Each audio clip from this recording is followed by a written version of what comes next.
একাত্তরের কথা কি তোমরা ভুলে গিয়েছো? কিভাবে তোমরা বাকিদের সমর্থন করো?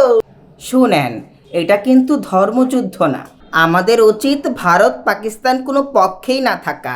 আসেন আমরা সুশীলতা দেখাই, আমরা চোখ বন্ধ করে আছি, আমরা কিছু দেখছি না। ৭১-এ ভারত আমাদের সাহায্য করছিল, ৭১-এ পাকিস্তান আমাদের মারছিল। যদিও ৭১-এ পাকিস্তান যেগুলো আমাদেরকে মারছিল সেগুলো সব এখন মৃত, তবু আমরা চেতনা বেঁচে খাবো। ৭১, ৭১, ৭১। ভালোই হয়েছে মুসলিমদেরকে মারতাছে, তারা তো গঙ্গি। ভারত ইসরায়েল একযোগে মুসলিম দমনে কাজ করছে, আমরা কেন তাদের সাথে যোগ দিচ্ছি না? তাদের সাথে যোগ দিলে তো আমরা উন্নত রাষ্ট্র হব।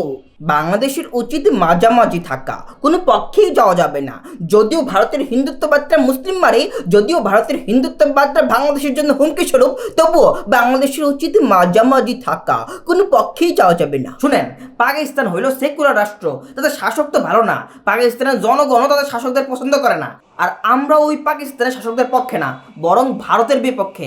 আর পাকিস্তানের সাধারণ মুসলিম তো আমাদের ভাই হয়, তাই না? এই হ্যাঁ দেখি রাস্তার গঙ্গি, এই আরে ধর তো।